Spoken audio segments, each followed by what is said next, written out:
लेकिन आज भी अगर हम देखें तो माजी की तरफ दोबारा मुख्तलिफ जगहों में हम जाते हैं, लोग माजी की तरफ ऑर्गेनिक चीज़ों में और ख़ुराक पर ट्रीटमेंट करने से, और इवन चाइना में, क्योंकि मैं चाइना और मुख्तलिफ दोस्तों के साथ ज़्यादा वक्त मेरा गुजरा है, तो चाइना में ट्रेडिशनल ट्रीटमेंट जो किया जाता है वो आम पानी से, खरबूजे से, फलों से, सब्जियों से किया जाता है। लेकिन बहरहाल मैं ज़्यादा भाषण तो नहीं दूंगा। मेरे साथ आज बड़े खूबसूरत इंसान, बड़े प्यारे इंसान जिनको आप मुख्तलिफ टेलीविज़न की स्क्रीन पर देखते हैं, मुख्तलिफ मॉर्निंग शो के वो मेज़बान बने होते हैं, वहाँ पर मेहमान बने होते हैं, सॉरी मेज़बान नहीं बल्कि मेहमान होते हैं, और हमारे लिए तो मेहमान भी है, मेज़बान भी है, बड़े प्यारे इंसान हैं। हकीम नियाज़ अहमद साहब हमारे साथ इस वक्त लाहौर से स्काइप पर मौजूद हैं। सर गुड मॉर्निंग, कैसे हैं आप? अरमी भाई आप सुनाएं, आप खैरियत से हैं? शुक्र अल्लाह का, मैं बिल्कुल ठीक। या सब अगर हम देखें इस वक्त जो मौसम ने अंगड़ाई ली है और सूरज जिस तरीके से आग बरसा रहा है, ऐसे में हम देखते हैं कि बहुत सारे लोग रूटीन के मुताबिक अपनी खुराक तो चेंज कर लेते हैं। कुछ, अब मैं लाहौर की बात करूं तो लाहौर में अभी भी सुबह सुबह मेरे दोस्त निकले होंगे कहीं ना कहीं लाहौर की हैवी किस्म के नाश्ते खाने के लिए।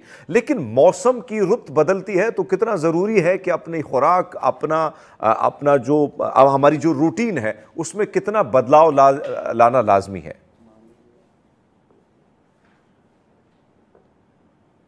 देखिए जी हरमीत भाई, जो माहौल और मौसम जो होता है ये हमेशा इंसानी ज़िंदगी को मुतासर करता है। और दानिशमंदी यही होती है कि मौसम के मुताबिक जी अपना लिबास, अपनी खुराक और अपनी तर्ज बूदबाश उसमें तब्दीली पैदा की जाए। जब गर्मी का मौसम आता है तो लाजमी बात है हमारे जिस्म का टेम्परेचर बढ़ जाता है। इसके लिए हमें ऐसे ग़िज़ा की ज़रूरत होती है, ऐसे मशरूबात की ज़रूरत होती है जिससे बाहर के टेम्परेचर को कम करने के लिए, जो उसकी शिद्दत है मौसम की, जो हिद्दत है उसको कम करने के लिए ज़रूरी है कि हमारे जिस्म का टेम्परेचर भी कुछ नॉर्मल हो।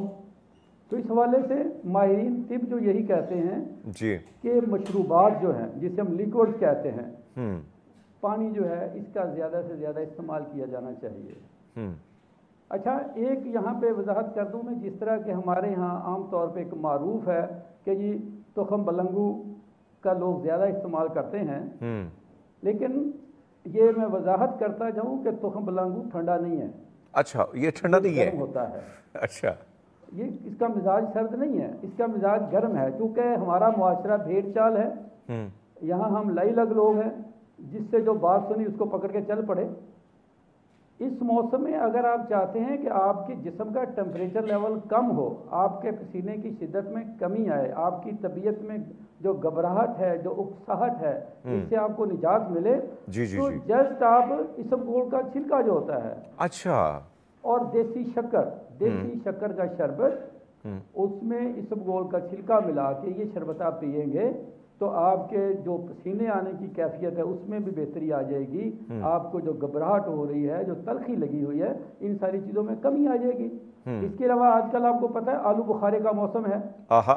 कल मैंने बड़ा है जी आप आलू बुखारे का इस्तेमाल करें। आलू बुखारे को बतौर आप जुलाल, यानी आलू बुखारे 4-5 लेकर पानी में भिगो दिए, उनको अच्छे तरीके से मल के जब उसका वो सारा जो ग़िज़ाई अज्जा है वो पानी में शामिल हो जाए, उसमें आप शक्कर मिला के ठंडा करके उसको पिए।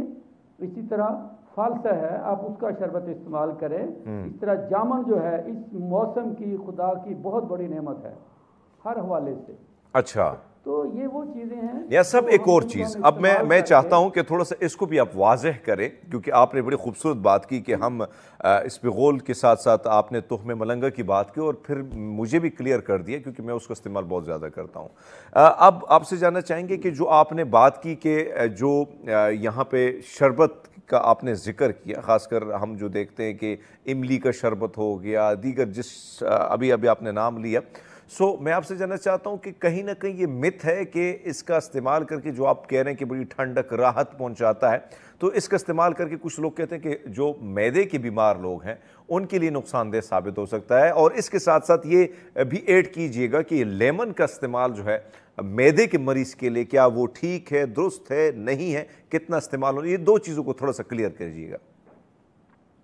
देखिए हरमीत साहब, ये आपने बहुत बड़ा जो एक मौजूदा वक्त का एक इशू है आपने वो उठाया है। जी। देखिए, हमारे पूरे जिस्म का जो ड्राइवर है वो मैदा है। बिल्कुल।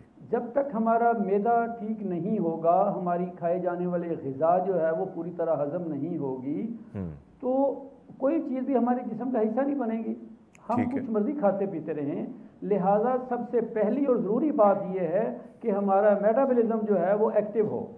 हमारे जिस्म की जो मैदे की सुस्ती जो है, हमारे मैदे की खराबी जो है वो नहीं होनी चाहिए। हमारा मैदा दुरुस्त होगा तो तंदुरुस्त होगा।